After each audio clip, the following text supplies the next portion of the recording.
stadium, can't wait.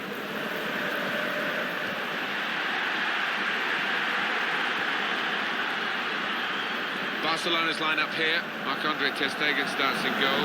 Samuel Umtiti plays with Gerard Piqué in central defence. Ivan Rakitic plays with Sergio Busquets in central midfield. Luis Suarez. Benzema! Benzema! The goal from Benzema has shaped his body there beautifully to stroke it into the bottom left. It's Real Madrid in front. And Barcelona on the attack. He's very confident with the ball at his feet. Shots on here.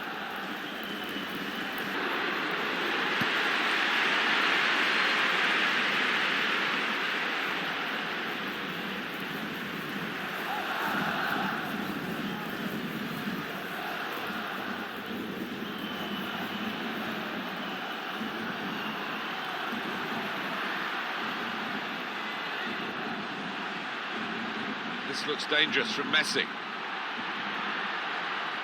Can really get at the opposition here. Messi! So Real Madrid are behind. There was danger, but he's cleared it. Ivan Rakitic into the attacking third. 3-1 the scoreline as Barcelona get the throw. Ivan Rakitic. Now, can he take them on? Rakitic being encouraged. Well, I think this manager was pessimistic.